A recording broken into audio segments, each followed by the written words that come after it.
So, yeah, hello my dear brothers. Actually, I don't want to make today's video as some sort of complaining. No, that's not my plans.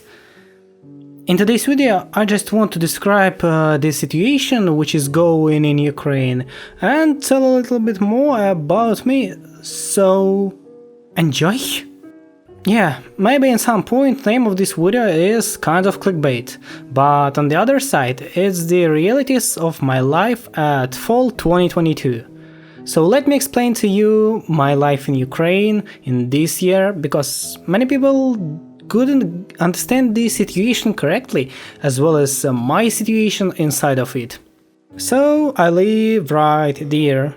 It's Poltava, a small city in central eastern Ukraine, with the population around 250k people. So according to this, we have my nickname on YouTube, Mikhailo Poltavskiy.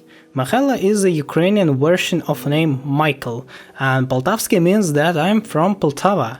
So the literal translation of my nickname is Michael from Poltava. But actually, I'm really glad that I was born here and still live here, because my city wasn't bombed at all. There were no blow-ups since 24th of February.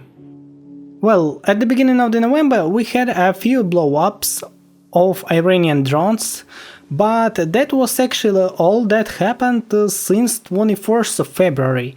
So to me, everything that happened before October 2022 was just my usual life, with some specific like deficits of some products, chaos in society, and of course fall down of Ukrainian economy, fall down of hryvnia and inflation. But since October 2022 everything started to get weird. First of all, Russia started to bomb the civil infrastructure in every corner of Ukraine.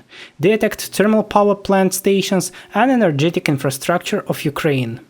At first, it had not a lot of problems, a few hours without electricity, and on the next day, boom, everything was okay.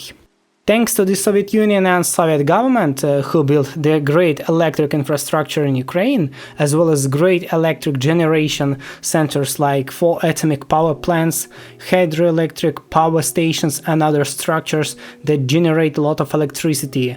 That's why we still can function and consume electricity, because nowadays Ukraine didn't build and didn't renovate the energetic system of country. Again, thanks to the Soviet Union who made it so strong, that is why it still can hold everything after so bad damage. Of course you can ask me, for what did Soviet build so cool energetic system in Ukraine? And the answer is that it was built for the great amount of factories, industry, military factories that existed in Ukraine before the collapse of the Soviet Union, and Soviets built it because all factories consumes a lot of electricity. So everything was fine with the electricity before October. We were even exporting electricity to European Union because we didn't consume it as much as we produced. Since the Russian invasion, industrial sector of Ukrainian economy has almost stopped, because the main part of our industry are located in Mariupol, Zaporizhia, Dnipro, and of course part of the Donbass that was under Ukrainian control or still under Ukrainian control. Mariupol is occupied right now, Zaporizhia is under attacks every night, good part of their industry is destroyed or closed. Situation in Dnipro is much more better, but still bad.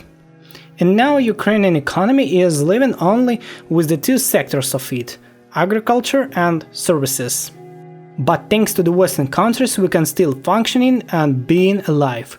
Thank you guys so much for your support, we appreciate it here a lot. So after Thanksgiving to the Western brothers, I want to describe the current situation with electricity and why I can't normally record videos for you. So imagine my life of the past few weeks. Every day you sit without electricity at least 4 hours per day. At the prime time, 4 hours. Everything isn't so bad, yeah? But on the bad scenario, it was around 8 hours, which are randomly structured. One-time electricity and water can be turned off for 2 hours, next time for 4 hours. At the first day of November I had no electricity for 16 hours, as well as no water. I didn't mention it, but yeah, it's not only blackouts, but no water too. From 6 AM to 10 PM it was none of this. Since the beginning of the October there is no working lanterns on the street and so on. Since the beginning of October there is no working lanterns on the street and so on. So if you go on the street at the dark time, the only lights that you can see it's cars and lights which turned in the buildings. But now it's not summer. Winter is coming in 1 month, as well as sunset around 4 PM, so you can imagine it. Dark cities, dark streets. I think that with the current situation, crime rate is going to grow in a lot of percents. Come on, situation that we have right now is the best for the robbers, bandits and other bad dudes. Now, what about Huifo? So let me explain to you. In the current situation, recording weeds is kinda problematic, because at any moment my PC can turn off and boom, it's minus game and minus recorded video. I don't know why, but I can't normally open these saves after the blackouts, so when I open them they are just crashing. I'll try to figure something out with this.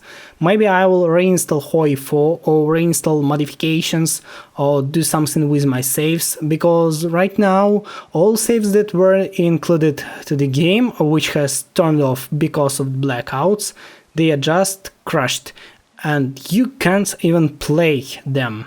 So that's why I fucked up 2 campaigns in a row and didn't publish video for a long amount of time.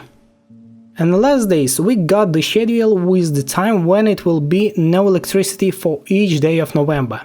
But again, it's 8 hours per day without electricity. That sucks, and I still don't know will they work correctly or not. Cause last time when cities had this schedule and Russia bombed infrastructure again, boom, now it's useless. So back to the random turning off of electricity. Oh, and I forgot to mention that when I have no electricity, mobile internet doesn't work too, because it's overloaded. Just imagine the great amount of people who try to connect to it and it doesn't work. In reality, I understand that everything won't stop on it, and probably the situation will get even worse when we will sit a lot of days without normal amount of electricity, and the only thing that I wish right now is the end of it all. Really guys, if you have everything to normal life, really just appreciate it. And me, I can't even go abroad, because I am in age category of man for whom is forbidden to go abroad, but don't worry, I won't be mobilized in the army, because I'm a student and I'll graduate only in 2024, and hope to that time this mess will fully end up. Brothers, if you want to support me, you can become a sponsor of my channel on YouTube. I will appreciate your sponsor subscribe a lot, really. And if you want to support me on other way, non-material, just subscribe on my channel, put like on this video and share it with people to show them the current situation in Ukraine. But it's not the end of the video, don't close it. I guess I can share even more information with you about me. For me, it would be interesting to tell you why I want to immigrate from Ukraine, how I see the future of Ukraine, and just share the current situation in Ukraine. Maybe show and tell you some interesting moments about life here.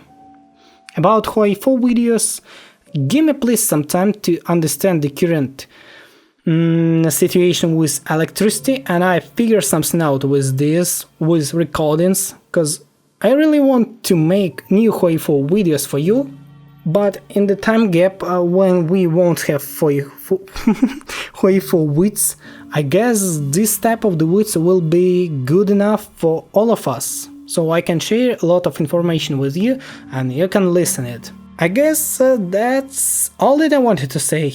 Thanks for watching and bye. Have a nice day, guys.